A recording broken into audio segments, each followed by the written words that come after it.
आपसे हिंदी में भी बातचीत करनी है, बहुत ज़रूरी। और आज का दिन सबको मुबारक हो। इस दिन ईसा मसीह मृत्यु लोक से बाहर आए और उनका उत्थान सशरीर, उसी प्रकार आपका भी उत्थान सशरीर हो। मरने के बाद नहीं, अभी जब आप जीवित हैं तब इस जीवितावस्था में ही आपका उत्थान हुआ है। लेकिन उस उत्थान की विशेषताएं हैं, उसको समझ लेना चाहिए। उत्थान होने के बाद आपको सूक्ष्मता आनी चाहिए। अगर आपके दिमाग में अब भी सहयोग में बिजनेस करने का है, पैसा बनाने का है और या कोई महत्वाकांक्षाएं करनी है, तो आप गलत रास्ते पर आ गए, कहीं और जाना चाहिए। सहयोग में सिर्फ आपकी आध्यात्मिक उन्नति करने का विचार है, इसके अलावा और कोई विचार नहीं। लेकिन अभी सबने पूछा कि माँ, बंगाल का लक्ष्मी तत्व क्यों नहीं जागृत होता? उसका कारण यहाँ तांत्रिक बहुत है। जहाँ कहीं तांत्रिक आएंगे वहाँ से लक्ष्मी जी भाग जाती। इतना ही नहीं, पर अगर शराब की भी यही बात है कि थोड़े दिन तो चल जाएगा, लेकिन थोड़े दिन बाद शराब से लक्ष्मी भाग जाएगी, अलक्ष्मी। अब अपने बंगाल में जितने तांत्रिक हैं कहीं नहीं। उसका कारण पूछने से मैं समझ रही हूँ कि बंगाल के लोग बहुत संवेदनशील हैं और भावनामय हैं, और कोई भी आदमी उनके सामने आके कहता है कि वो भगवान का आदमी है तो उसको मान लेते, उसमें विचार नहीं करते। जैसे हरे रामा का जो मूवमेंट था वो बंगाल से ही शुरू हुआ। पागल के जैसे लोग रास्ते में दौड़ते, हर जगह दौड़ते थे, हरे राम हरे राम हरे राम हरे राम। क्या फायदा हुआ? और भी गरीबी आ गई। कोई भी कुछ बताए, बंगाल में लोग सब करने लगते। किसी ने कहा कि मैं हरा धनिया नहीं खाती। मैंने कहा क्यों? कल हमारा दीदी ने हरा धनिया खाना छोड़ दिया तो हमने भी छोड़ दिया। पर क्यों? दीदी ने क्यों छोड़ा? ऐसे कर्मकांडों में फंसते हैं और उस कर्मकांड के सहारे हम लोग खो जाते हैं, एकदम खो जाते हैं। इन कर्मकांडों से हमें समझ लेना चाहिए कि इसके पीछे क्या है। सहयोग का कोई कर्मकांड नहीं, कोई जाति पाति नहीं, कोई धर्म के बारे में आलोचना नहीं, और सबसे बड़ी बात है कि विश्व बंधुत्व अंदर से, हृदय से स्थापित होता है। जिस दिन हमारे अंदर ये भावना आ जाएगी, हम इन तांत्रिकों को भगा सकते हैं। एक सहयोगी कर चाहे तो सारे तांत्रिकों को भगा सकता है, उसकी शक्ति पर है। हमारे यहाँ एक गिरगांव करके जगह बम्बई में थी, वहाँ वो आती थी देवी लोगों के बदन में, देवी आके नाचेगी। एक सहयोगिनी वहाँ गई, उसे बंद, उसके बाद से उसका नाचना ही बंद हो गया, वो भागी। क्योंकि दैवी शक्ति इस संसारिक शक्तियों से बहुत ऊंची है। जब आपका उत्थान हो गया, जब आप शुद्ध हो गए, निर्मल हो गए, तो उस निर्मलता की जो एक अंदरूनी शक्ति है वो कार्यान्वित हो सकती है। तो सहयोगियों को चाहिए कि अपने को बहुत शुद्ध बना लें।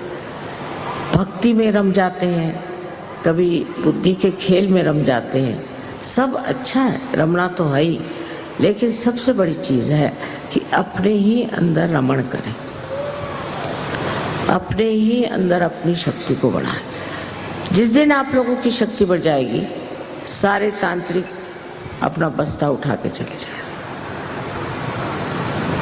इसलिए आज के रिजरेक्शन के दिवस एक मन में प्रतिज्ञा करें कि हम बहुत ऊंचे किस्म के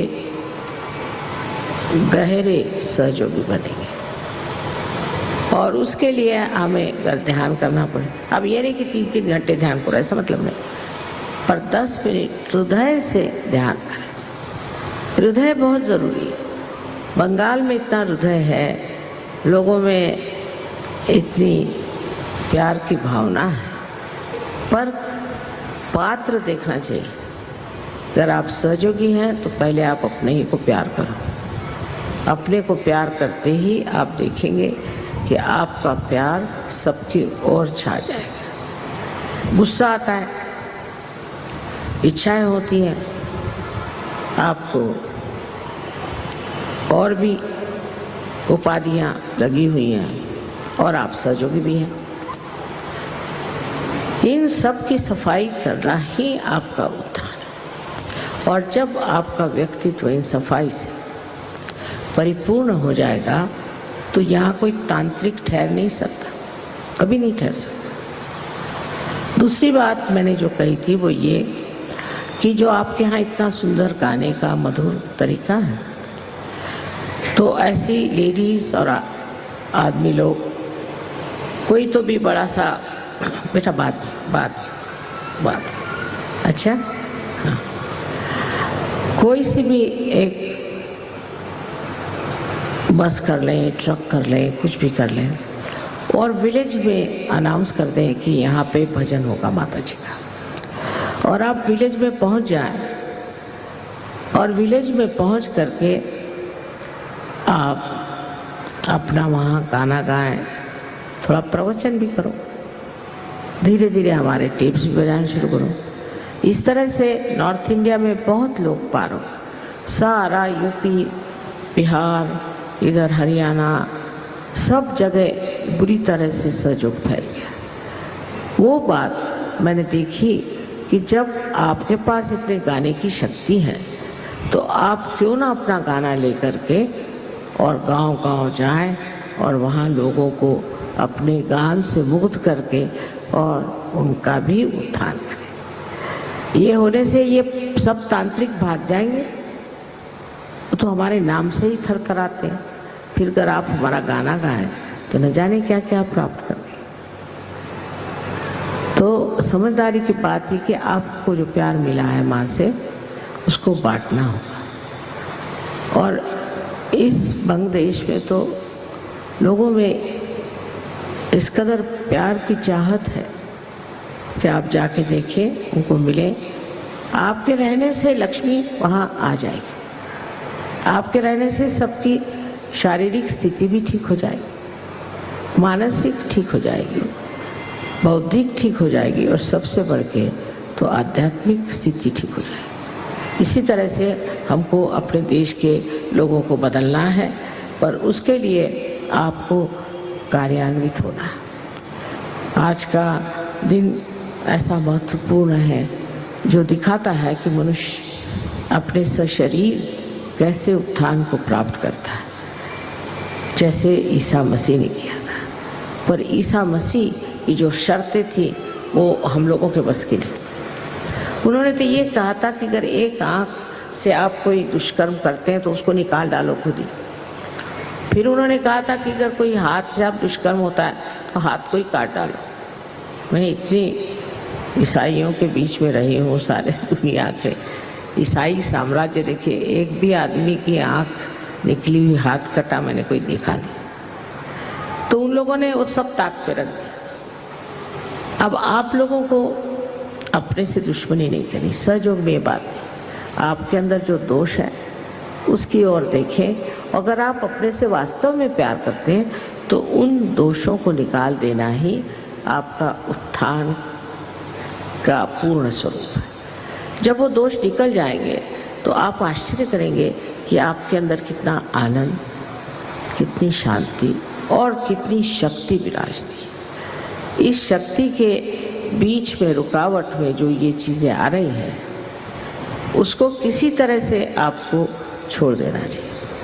ये रुकावट इसलिए आती है कि हम अपने रेजरेक्शन को, अपने उत्थान को उतना महत्व नहीं देते, और चीज़ों को देते हैं, और सब चीज़ें महत्वपूर्ण होती हैं। पर हमारा जो उत्थान हुआ है, हम जो आज एक ऊंचे स्तर पे अपने को पाते हैं। जो हम परमात्मा के साम्राज्य में चले गए, वहाँ पर बैठने के लिए हमको अपनी सफाई करनी चाहिए। और चीज़ों में जी भरमाने से कोई फ़ायदा नहीं होगा। उसके बाद आप कहेंगे हमारा ये नहीं होता, वो कहेगा ये हमारा वो नहीं होता। पहले आप अपने को पूरी तरह से सम्मानित करो, अपनी इज्जत करो। अपने को गिराने से, अपने को गलत रास्ते में जाने से आप किस तरह से आध्यात्म में उतरे और आपके पास शांति कहाँ से आएगी। बड़ी मुश्किल है कि लोग कहते हैं कि हमें तो शांति नहीं माँ, इसलिए हम ये करते हैं, हम वो करते हैं। अरे शांति कोई मुश्किल चीज़ थोड़ी है। अगर आप ध्यान करें और हृदय से सारा कार्य करें, हृदय से, तो क्या मुश्किल है? बिल्कुल मुश्किल है। हमारे सहयोग में कुछ लोग कहाँ से कहाँ पहुँच गए। मैं तो देखती हूँ कि उनके प्यार में इतनी शक्ति है। उसका एक का वर्णन मैं करूँगी आज ज़रूर। एक साहब माँ के प्रति बहुत ही ज़्यादा झुके हुए थे और हम लोग प्राग के स्टेशन पर एयरपोर्ट से जा रहे थे, पोलैंड जा रहे थे शायद। तो इन महाशय ने हमें बताया कि प्लेन जो है वो 11 बजे जाए। तो हम इस हिसाब से तैयार हो। उसके बाद वो एयरपोर्ट पहुंचे। उसका कहा था नहीं, प्लेन तो जल्दी जा रहा है, आपको 1 घंटे पहले जा रहा है, आप किसी तरह से पहुंचे। अब हम एकदम से कैसे पहुंचते, 15 मिनट हमें देर हो। तो वहाँ जो औरत थी, ग्राउंड होस्टेस थी, वो ऑस्ट्रियन थी, क्योंकि पहले ये प्लेन ऑस्ट्रिया जाने वाला था। उसने बहुत हमें झाड़ा, आप लोग ऐसे हैं, फलाना है, ठिकाना है, कोई टाइम का पता नहीं, ऐसा नहीं वैसा नहीं। मैं चुपचाप से उतरी। अब इसको बर्दाश्त नहीं हुआ क्योंकि इसने मुझसे गलत टाइम बताया था। फिर हम प्लेन में जाकर बैठे। प्लेन में बैठते साथ इस बेचारे भावुक के आँख से आंसू बहना शुरू। जर्मन है, आँख से आंसू बहना शुरू। पीछे की सीट पर बैठे थे तो और सजो कले चुप रहो चुप रहो। मैंने एक नज़र उनकी ओर देखा। मैंने कहा अब शांत हो जाओ, कोई बात नहीं। इतने उन्होंने बताया कि प्लेन तो जाने ही नहीं वाला है क्योंकि ये प्लेन खराब हो गया। पर जैसे ही उसके आँख से आंसू मैंने देखे, ऐसे चारों तरफ से काले काले बादल आकाश में छा गए एकदम। वहाँ सहयोगी थे, उनका हमने सोचा काले काले हाथी कहाँ से आ। एकदम शक्ति देखिए उसके प्यार की। और उन्होंने कहा कि अब आप एयरपोर्ट चले जाइए, प्लेन नहीं जाने वाला। जब तक हम एयरपोर्ट पर पहुँचे, मूसलधार बरसात, एक भी प्लेन वहाँ से जा नहीं सकता। सिर्फ हमारा प्लेन उनका 5 बजा है। बहुत कुछ बंगाल में कर रहे हैं, लेकिन बंगाल की दशा तभी ठीक होगी जब आप गांव-गांव में जाके काम करेंगे। और आज के दिन यही मैं मांगती हूँ कि आपका रिजर्वेशन हो गया है और अब सिर्फ कलकत्ते में ही बैठे रहने से नहीं होगा, आपको बाहर जाना होगा और काम करना होगा। जब तक आप इसे बांटिएगा नहीं, ये जो आपके पास इतनी बड़ी कीमती चीज़ है, वो बांटने से ही बढ़ेगी। जैसे कि विद्या होती है, विद्या बांटने से बढ़ती है, इसी प्रकार सहयोग भी बांटने से बढ़ेगा और इससे सारे बंगाल का बड़ा फायदा हो। आश्चर्य है कि इतने लोग सहयोग में आज पूजा में आए, बड़ा आनंद हुआ और उम्मीद है कि अगले वक्त जब मैं आऊँ तो देहात से आप बहुत वो पकड़ के लाए और जो आपका गाने का और कला का एक बड़ा भारी मान है, उसको आप इस्तेमाल करें, उसका उपयोग करें और सारे बंगाल में सहयोग को फैलाइए इस गान के माध्यम से। मेरा अनंत आशीर्वाद।